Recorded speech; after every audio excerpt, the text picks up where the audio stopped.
اینقدر مطلق میگه، اینقدر بد و بیرا میگه تا من عصبانی میشم. 4 تا مزخرف بهش میگم، بعد بهش بر میخوره، میگه باز مزخرف گفتی. خب من میگه مزخرف گفتم، برای اینکه اعصابم خورد شده. به من میگه چرا مثل عقب افتاده ها حرف میزنی؟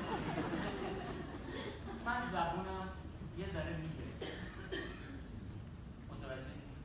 منو دیوونه کرد، اینقدر طعنه زد، اینقدر مطلق گفت، اینقدر منو تحقیر کرد، اینقدر پوت داون کرد، اینقدر پوت داون کرد که من خوب شدم.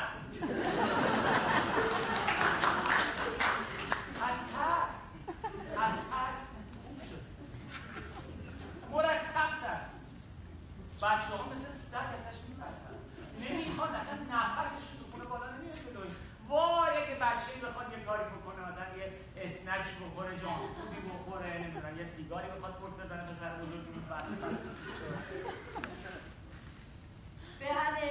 برای که برای سلامتیشون من اهمیت میدم.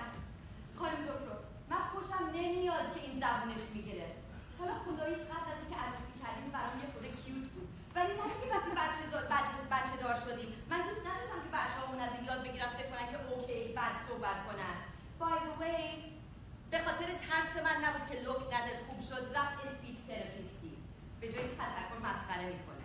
دوما من مادرت نیستم که از دست بابات یه گوشه نشست و همه چیز تو خودش ریخت.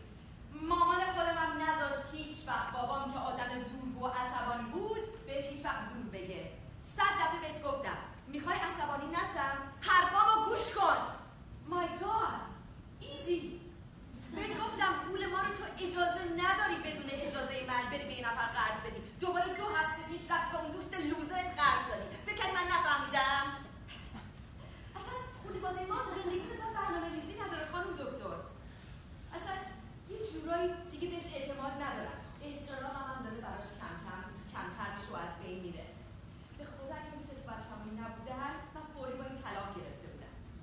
میدونی که مردا برام صف کشیدن.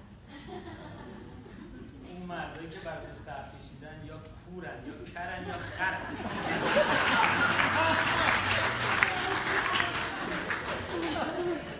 اونا هنوز با شخصیت جذاب تو از نزدیک آشنا نشدن. احترامت داره کم کم از بین میره. تو اصلا از روز اول کی به من 1 بار احترام گذاشتی؟ دکتر پرنیا، این زن تالوریشن 0، تحمل هیچ چیزو نداره، فکرش مرتب درگیر با وسواسه. یه چیزی که میخواد باید همون موقع بشه، اگر نه روزگار ما سیاسی. یا ADD داره یا اصولا هایپر اکتیوه. شاید هم دست خودش نیست بیچاره، بعضی وقتا من دارم براش میسوزه واقعا. دیروز اومدم خونه خسته، مرده، داغون، تو ترافیک 2 ساعت، میخوام برم دوش بگیرم، استراحت کنم، یه اسنک بزنم، یه کم ریلکس کنم. کفشامو در آوردم، نرفتم مستقیم بزنم تو کمد. 5 دقیقه بعد میبینم کفش منو از پنجره خونه داره میندازه بیرون تو خیابون. فرداش بچه‌های ما 2 تا کوچیکا هر چی اسباب بازی داشتن از پنجره انداختن. مگه نه اینکه بچه هر چی کار پدر مادرش رو کپی میکنه. خونه ما اینجوری دیگه، ما داریم دیوونه بار میاریم. اگر جا داریم اصلا میخوام ما تیمارستان. اگر میخوان مریضی داریم ما مثل چیزی Airbnb دیوونه. بگیم بیان شبانه هفتگی اونجا باشن سکونم بشه.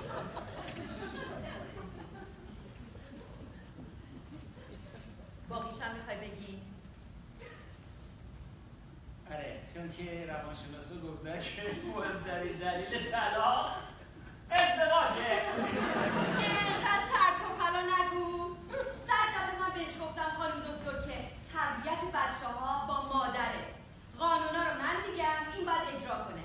تا روی یه پیج باشیم، اما پیج من، برای من نمیخوام که بچه‌ها از تو کارهای بد و مزخرف یاد بگیرن. خانم دکتر، این شبا میره پایین کارم نمیخوابه. میگه که من پول میخورم زیادی. اصلا من دیگه دوست نداره.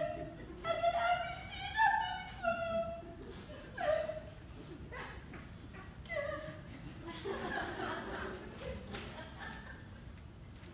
و حالا از اردشیر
قربونه برم. بهش بگو بابا چقدر دیوونه است.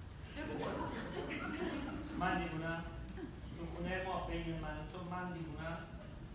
بگو به مادرت که دیشب وقتی داشت جیغ میزد تو به من در گوشی گفتی بیا مامانو ببریم تیمارستان.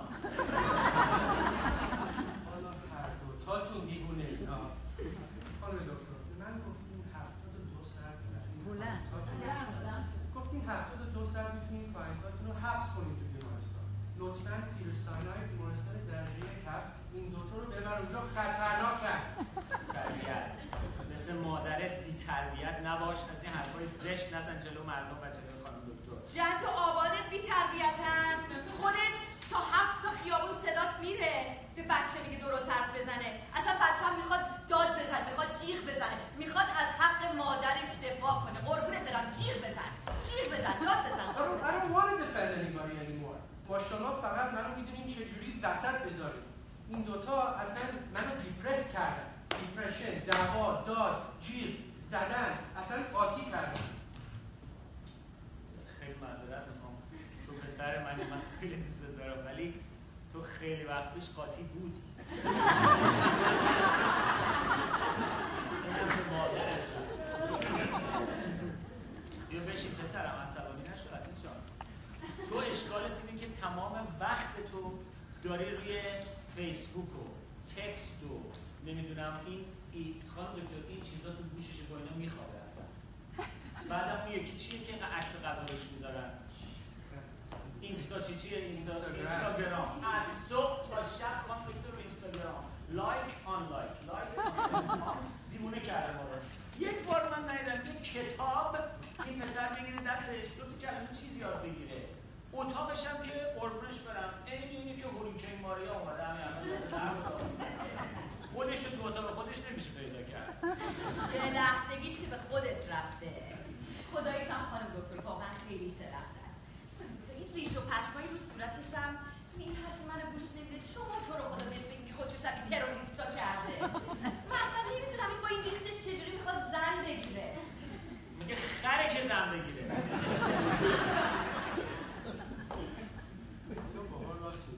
خرم زن بگیرم. اصلا so what? I come here and spend $10,000 with Dr. Purnia? What am I? So I gonna come here and get divorced or act like crazy people like you two? من اصلا نشده درست حسابی دوست دختر بگیرم. من میخوام از این خونه موو کنم. اولا که $10,000 $20,000 مطالعه خرج کنم. بچه. دوما میخوای اینجا موو کنی، میخوای کجا بری؟ میخوای نکنه با دوست دختر مکزیکی مووی کنی؟ چیه یولنداست که تو راه زندگی میکنه؟ 10 بار بهت گفتم هرروس بردی زندگی میکنه. فامیلش هم خوبه. جونم من زیپ کدش رو چک کردم 100% تو راه. خدا رو شکر اون دختره به هم ریخت توفه. خانم دکتر نمیدونی چه عجوزه‌ای آورده بود خونه. 5 سال از خودش بزرگتر. انگلیسی هم تازه بلد نبود. اصلا هر دیگه قربونه تو برم تو اصلا دوست دختر میخواد چیکار؟ کلتو بنداز تو درست. بابا بذار اقلا تو فامیل با یه نفر سکس داشته باشه. بذار یکم خودشو خالی کنه. خالی کنه؟ تو که همش رو کامپیوتر فقط پورن پیدا کردن. تربیت پدر تو رو کامپیوتر من چیکار داشتی که پورن پیدا کنی؟ چیکار داشتم که دکتر اردشیر جان یا کامپیوترم رو فیکس کن ویروس گرفت همه هیستری تو دیدم همش پورن مکزیکی. من میدونستم داری به من خیانت میکنی. خاک بر سر بی‌لیاقت کثافتت. خیانت هم که میخوای بکنی اینقدر عرضه نداری که یه مترس بگیری که اقلا از من خوشگلتر جوانتر باشه. به جاش میری مشروب میخوری و میافتی روی اینترنت با این فاحشه‌های روی اینترنت رو کامپیوتر چت میکنی تمام شب. برای اینکه فاحشه‌های رو اینترنت به آدم غر نمیزنن